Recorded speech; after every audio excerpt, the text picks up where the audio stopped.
Wapendwa popote mulipo na wasalimu, hamjambo. Anayezungumza nanyi ni Senior Pastor Mutuma. Wakati huu ningependa kukukaribisha katika fundisho la muhimu sana ambalo Mungu amenisaidia kuliandaa kwa ajili yako na kwa ajili yangu. Fundisho lenyewe linahusu kufungwa kwa mlango wa rehema. Ebu tuweze kuomba ndio niweze kufundisha fundisho hilo. Baba, kwa jina la Yesu ninakushukuru kwa kunipatia nafasi kuzungumza na msikilizaji mpendwa. Yale ambayo umenipatia ili kuyanena kwa ajili ya msikilizaji na mtazamaji, naomba yaweze kumsaidia kukujua na kujiandaa kwa ajili ya tukio la kufungwa kwa mlango wa rehema. Mtazamaji na msikilizaji anaposaidika, pia nami Baba ninaomba niweze kufaidiwa na fundisho hili ili nami pia liniandae kwa sababu ya tukio ambalo karibuni linakuja la kufungwa kwa mlango wa rehema. Sema na wasikilizaji pamoja nami kwa jina la Yesu nimeomba. Amen. Mpendwa msikilizaji mpendwa, kama kawaida yangu, nimejizoeza kufundisha mafundisho kupitia kwa nyimbo zilizotungwa miaka ile ya zamani. Kwa nini ninapenda kufundisha kupitia kwa nyimbo? Ni kwa sababu kuna watu makanisani mengi wanaimba nyimbo ambazo hawajui watunzi walikuwa kina nani na kusudi la wao kutunga lilikuwa nini. Na hii ndio sababu Mungu amenisaidia niweze kufanya utafiti wa kutafuta kujua watunzi waliotunga nyimbo hizo tuimbazo makanisani mengi walikuwa kina nani na walitoka wapi, walisaliwa lini na wakafa lini, na kusudi lao la kutunga lilikuwa ni nini. Ama Mungu alitaka kuwajuliza watu wake ujumbe kupitia kwa nyimbo ili wafundishe nini. Sasa mpendwa, nataka tuangalie wimbo ambao unaimbwa katika makanisa mengi sana ya Kiprotestanti. Wimbo ambao unasema mlango uko wazi, mlango wazi, Yesu ameufungua na hakuna kufunga. Wimbo huo sitauimba wote, ila nitaimba fungu la kwanza na korasi yake. Mlango uko wema, mlango wazi huo, Yesu ameufungua na hakuna kufunga.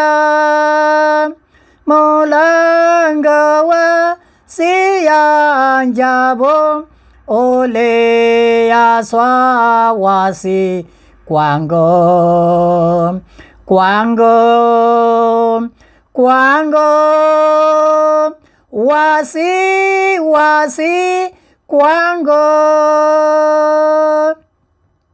Hebu niruke la tatu maana ni la muhimu sana.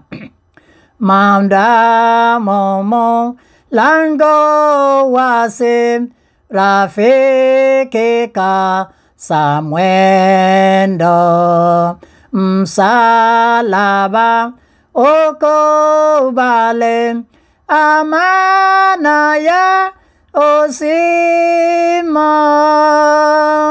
Mlango wazi ajabu uliaswa wazi kwangu, kwangu, kwangu, wazi, wazi kwangu.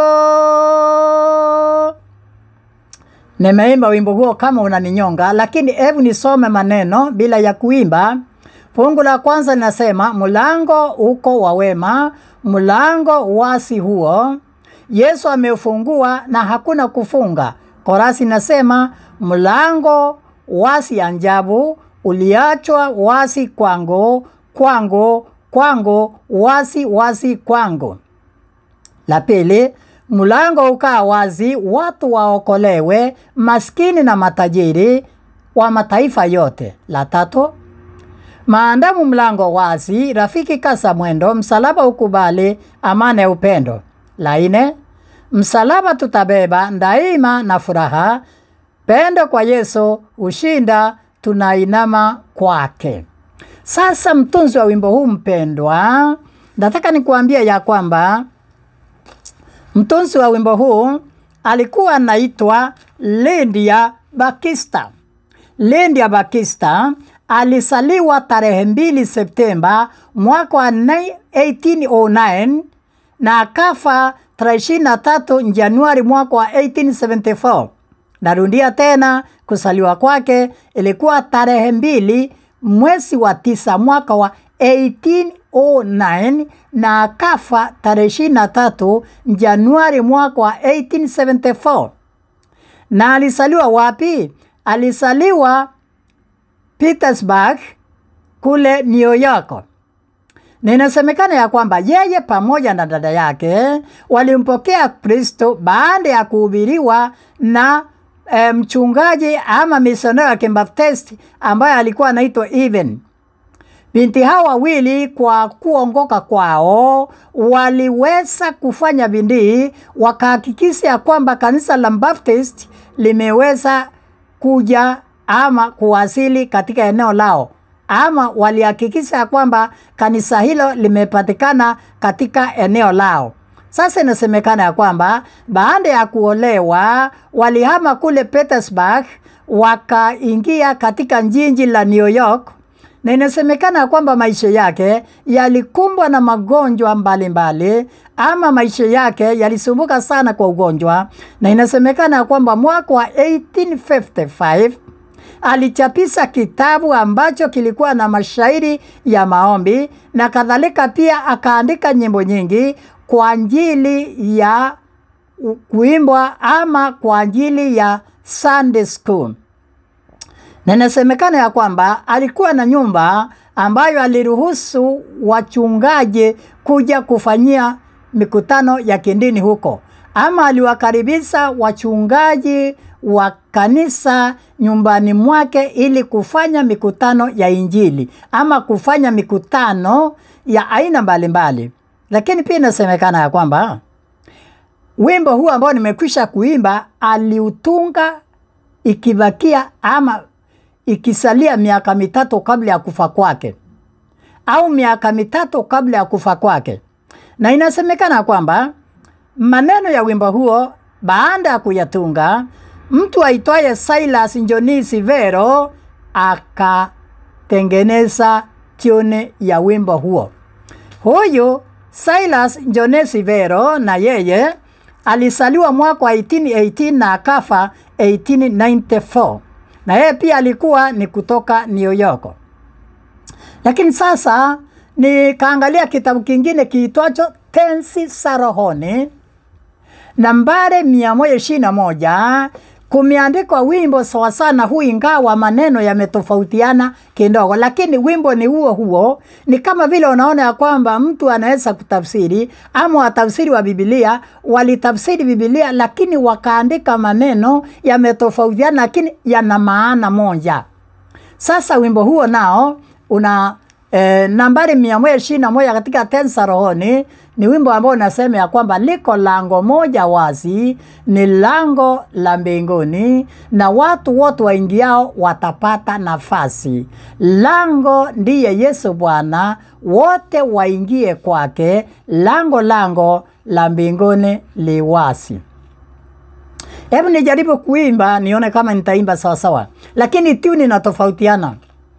Liko lango moja wazi, ni lango la mbinguni, na wote waingia watapata nafasi. Lango ndiye Yesu Bwana, wote waingie kwake. Lango la mbinguni ni wasi. Hebu nisome maneno badala ya kuimba wote. La pili nasema, Yesu ndiye lango hili, hata sasa ni wazi kwa wakubwa na wandogo, tajiri na maskini. La tatu, hili ni lango la raha, ni lango la rehema, kila mtu apitaje hana majonzi tena. La nne, tukipita lango hili tutatua mizigo tuliyoichukua, kwanza tutavikwa uzima. Alafu la kumalizia la tano, hii mandugu tuingie, lango halijafungwa, likifungwa mara moja halitafunguliwa. Unaona, la mwisho nasema hii mandugu tuingie, lango halijafungwa. Lakini hapa mwandishi aliye tafsiri akaandika kwa kitabu cha Kiingereza nambari 561. Anasema fungu la 3 ya kwamba maadamu mlango wasi, rafiki kasa mwendo, msalaba ukubali, amana ya uzima. Yani mlango kama ungali wasi, fanya bidii uingie, usije ukafungiwa nje. Sasa sikia mpendwa, mtunzi wa wimbo huu haonyeshi ama historia haionyeshi mafungu ambayo alisoma ndiyo akatengeneza wimbo huu. Lakini mimi kwa kuwezeshwa na Roho wa Bwana ninaangalia Biblia, nauliza, ingawa mtunzi hakuandika, Biblia inasemaje juu ya mlango ambao unasemekana kwamba uko wazi? Mlango uko wazi kwako na kwangu, umewekwa wazi kwako na kwangu, kwa maskini na kwa matajiri. Sasa ni mlango gani huu? Sasa mimi ninapoingia kwenye Biblia ninapata ya kwamba kuna mlango ambao unaitwa mlango wa rehema. Maana yake ni kusema ya kwamba katika Biblia, hebu nitaje mafungu machache tu na inaamini utaelewa ninapoendelea. Ni ya kwamba katika Waebrania 9 mstari wa 11 mpaka 14. Waebrania 9:11 hadi 14, ambayo inaonyesha ya kwamba aliingia, yani Yesu aliingia mara moja katika patakatifu akisha kupata ukombozi wa milele. Yesu akaingia katika patakatifu kule mbinguni. Alipotoka katika dunia, alipoagana na wanafunzi wake, akaenda mbinguni. Kule mbinguni kuna hekalu. Kuna hekalu mbinguni, na akaenda akaingia katika lile hekalu. Lakini hekalu hilo linaitwa patakatifu. Kumbuka wakati wa Musa aliambiwa atengeneze hema kama mfano wa hekalu, ambayo ilikuwa na sehemu mbili, sehemu ya kwanza na ya pili. Sasa katika hekalu lile, kuhani mkuu alikuwa anaingia sehemu ya pili mara moja kwa mwaka ili kufanya upatanisho kwa ajili ya watu. Ni kwamba sehemu ya kwanza watu walikuwa wanakuja kila siku kuleta kondoo ama kuleta kafara ya mwana kondoo ambaye alitakiwa kufa kwa ajili yao, na alafu hekalu lilikuwa limechafuliwa na madhambi ya watu, na kwa hivyo mara moja kuhani alikuwa anaingia patakatifu mno ili kufanya upatanisho kwa ajili ya watu na kuwapatanisha na Mungu. Sasa Yesu mfano wa huyo kuhani mkuu aliingia patakatifu mbinguni kwa ajili yako na kwa ajili yangu. Ndio, ni pale katika Waebrania ni 9:11 hadi 14. Sitasoma mafungu yote, lakini niruhusu nisome hapa. Waebrania 9:11 inasema, lakini Kristo akisa kuja, aliye kuhani mkuu wa mambo mema yatakayokuwapo kwa hema iliyo kubwa na kamilifu zaidi, isiyofanyika kwa mikono, maana yake isiyo ya ulimwengu huu, wala si kwa damu ya mbuzi wala ndama. Narudia tena, wala si kwa damu ya mbuzi na ndama, bali kwa damu yake mwenyewe aliingia mara moja tu katika patakatifu akisha kupata ukombozi wa milele. Aliingia mara moja katika patakatifu.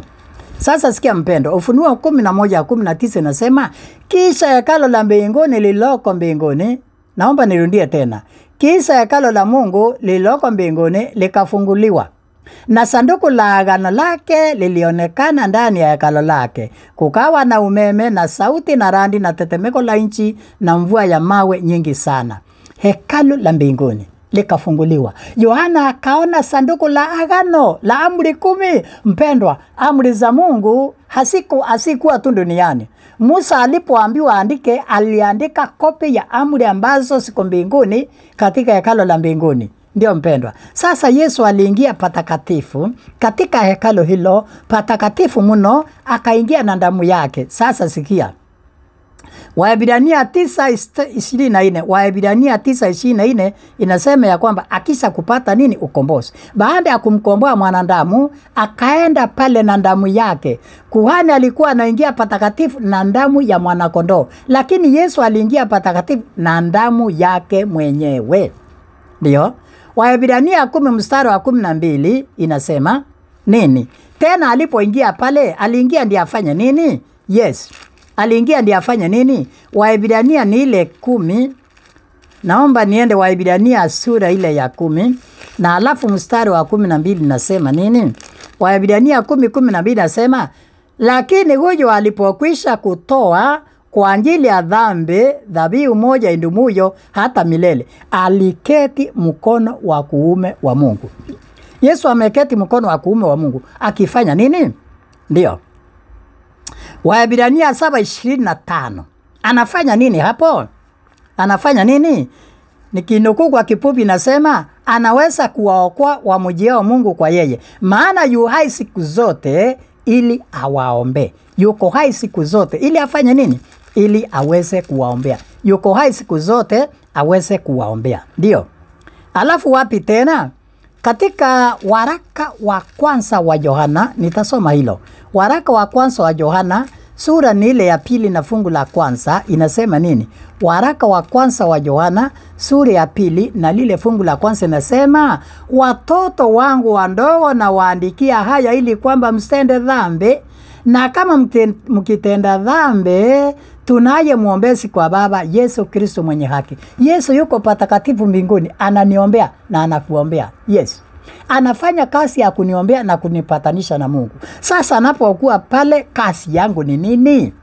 Kazi yangu ni kwamba nikifanya makosa, nitubu, niungame kikweli, ili yeye, kama vile imeandikwa kwa waraka wa kwanza wa Yohana 1:9, ya kwamba tukisiungama dhambi zetu, yeye ni mwaminifu na wa haki atatusamehe. Yeye ni mwaminifu na wa haki atatusamehe. Lini? Tukiungama dhambi zetu. Kwa hivyo wakati huu Yesu yuko patakatifu mno pale mbinguni, akifanya kazi ya kuniombea na kunipatanisha na Mungu, na akikuombea na kukupatanisha na Mungu. Sasa lako ni nini? Ni kwamba ukitubu dhambi pasipo kujua, ungama na utubu. Ukitubu kwake, yeye atapokea sala yako, ataiwasilisha kwa Mungu na atakuombea kwa Mungu ili upate kusamehewa. Ili upate kusamehewa. Kumbuka alipokufa pale msalabani, akasema, Baba uwasamehe hawajui watendalo. Yesu anatuombea, Yesu anakuombea. Lakini je, niendelee kutenda dhambi makusudi? Hapana. Sasa sikia mpendwa. Sasa je, ataendelea tu kuombea wanadamu milele? La. Kuna neno sasa linasemwa ya kwamba ataacha kazi ya kutuombea. Sasa akiache kazi ya kutuombea, sasa mlango wa rehema utafungwa, au kwa njia nyingine, rehema itakoma kwa wanadamu. Huruma itakoma kwa wanadamu. Akisa kuacha kazi ya kutuombea, sasa kutakuwa hakuna huruma tena kwa wanadamu. Ndio. Sasa akiacha kazi ya kutuombea, atasema maneno gani? Maneno yafuatayo. Katika Ufunuo sura ya 22:11 inasema, ama wacha nianze 10, nasema, akaniambia usiyatie muhuri maneno ya unabii wa kitabu hiki, kwa maana wakati huu umekaribia. Narudia tena, akaniambia usiyatie muhuri maneno ya unabii wa kitabu hiki, kwa maana wakati huu umekaribia. Mwenye kudhulumu na asinde kudhulumu, na mwenye uchafu na asindi kuwa mchafu, na mwenye haki na asindi kufanya haki, na mtakatifu na asindi kutakaswa. Tazama naja, na ujira wangu upamoja nami kumulipa kila mtu kama kazi yake ilivyo. Sasa mpendwa, ni ya kwamba jambo ambalo halijulikani, na hakuna nabii aliyeweza kutabiri ajue ataacha kutuombea lini? Jambo ambalo linaitwa ndio kufungwa kwa mlango wa rehema. Ndio rehema itakoma kwa mwanadamu. Ataacha lini kutuombea? Haijatabiriwa ni siku gani, lakini itakuwa ni kabla ya marejeo yake. Na hatuwezi kujua kama atakoma leo kutuombea na akae miaka 2 ama 10 kabla ya kurejea, hatujui. Haijulikani akiacha kazi ya kuombea wanadamu ni muda gani utaisha ndio aje. Lakini hapa neno limesema ya kwamba mwenye kudhulumu asinde kudhulumu, mwenye uchafu aendelee kuwa mchafu, mtakatifu aendelee kuwa mtakatifu. Kwa nini? Ni kwamba saa ile ataondoka hapo patakatifu mno ambapo anaketi akituombea, akiondoka hapo aache kuombea wanadamu, yule ambaye atakuwa hajakiri na kuungama dhambi zake atabaki bila muombezi, na atabaki bila kuwa muombezi wa kumuombea ili asamehewe. Na yule ambaye atakuwa ameungama siku hiyo na kutakaswa siku hiyo hiyo, yeye hatarudi kufanya dhambi tena.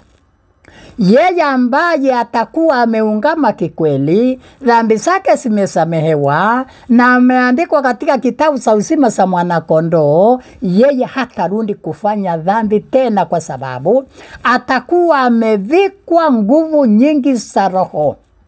Kwa nini mpendwa?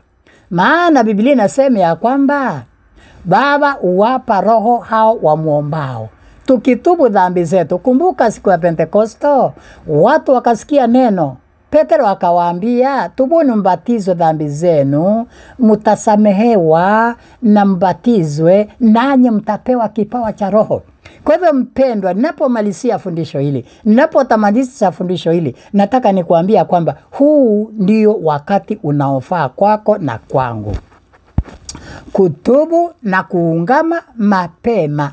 Kutubu na kuungama kikweli, ili Yesu anapokuwa patakatifu mno aweze kuniombea, niweze kusamehewa, niweze kutakaswa, na tena aniunganishe na Mungu, anipatanishe na Mungu. Ndipo sasa ikifikia siku hiyo, akiondoka hapo, rehema ikome kwa wanadamu, mlango wa rehema ufungwe kwao. Sasa sitafungiwa nje, ila nitafungiwa ndani katika lile hekalu. Kumbuka wanawali 5, werevu werevu 5 wajinga. Wanarusi alikuja, werevu akaenda, wakaingia, mlango kafungwa, wajinga wakaja, hawakufunguliwa. Ndio sasa wimbo unasema ya kwamba harakisha, fanya hima, fanya hima. Fungu la 5 katika wimbo unaopatikana tensa rohoni inasema, hima ndugu, tuingie lango alijafungwa, likifungwa mara moja litafunguliwa. Ndio sasa katika nyimbo za Kristo naye inasema, maandamu mlango wasi, rafiki kasa mwendo. Maandamu mlango ni wasi. Sasa kama uko wasi, usiache ukafungwa. Hatujui ni lini, hujui ni lini. Na kwa hivyo inanipasa kila siku kuishi maisha ya utaua. Kila siku ninapaswa kuishi maisha ya kuungama ili nisamehewe, nitakazwe. Ndio Yesu akiondoka patakatifu, siku ataondoka, aondoke kama mimi nimepatanishwa na mbingu. Kumbuka, anasema Mathayo 11:28, njooni kwangu nyote mnaosumbuka na wenye kulemewa na mizigo mizito, nami nitawapumzisha. Yesu anakuitaje sasa? Mwende pamoja nami, muungamie dhambi, nisamehewe, nitakaswe kabla ya wakati wa mlango wa rehema kufungwa. Na ukifungwa, basi wimbo nasema hautafunguliwa tena. Na hapa Biblia imesema ya kwamba anasema ninakuja. Baada ya kuyasema maneno hayo, kumaanisha akisa kuacha kazi ya kuombea wanadamu, atakuja na unjira wake mikononi kumpa mtu sawa sawa na matendo yake. Hebu niombe mpendwa, ili Bwana aweze kukusaidia pamoja nami tuwe tayari ya kwamba wakati ule ataondoka pale, aondoke kama sisi tumekwisha patanishwa na mbingu, tumekwisha patanishwa na Mungu. Hebu niombe. Baba, kwa jina la Yesu ninakusihi sana kwa sababu ya msikilizaji na mtazamaji mpendwa, pata kumbariki pamoja nami, tusaidie kuwa tayari wakati wowote Yesu ukiondoka patakatifu. Ukiacha kazi ya kutuombea, uondoke pale kama sisi tumekwisha patanishwa na mbingu. Tusaidie tusikawie dhambini. Tusaidie tutubu kungali mapema kabla hatujaanza kuchelewa. Baba, Saidia msikilizaji na mtazamaji mpendwa pamoja nami, ili tuweze kujua hatuna muda wa kupoteza. Tujue kwamba muda ni mfupi. Tujue kwamba hatujui ni lini kifo kitakuja. Tujue ya kwamba hatujui ni lini utafunga mlango wa kutuombea. Tuharakishe, tuungame na tutubu mapema kabla ya wakati huo kufika, ili mlango ukifungwa ufungwe kama sisi tumepatanishwa na mbingu. Asante kwa kusikia maombi hayo. Baba, ninaomba hata yale sikuomba uweze kuyatimiza. Kwa jina la Yesu nimeomba na kuamini. Amen. Mpendwa msikilizaji na mtazamaji, napenda nikuambia ya kwamba ikiwa utapenda kujua mengi ambayo nimefundisha, naomba utembelee channel ya YouTube yangu. Tafuta jina Pastor Mutuma Senior. Pastor Mutuma Senior. Pastor Mutuma Senior utafute, ama Senior Pastor Mutuma. Utapata mafundisho mengi ambayo nimefundisha. Kadhalika pia ukitaka nikifundisha fundisho lingie kwenye simu yako mara moja, naomba usubscribe. Asante kwa kunisikiliza. Mungu akubariki, na hata wale ambao watanitazama, Mungu awabariki, na aendelee kuwatakia mema, aendelee kuwatunukia kipawa cha Roho ili muweze kujiandaa mapema. Asanteni kwa kusikiliza na kutazama.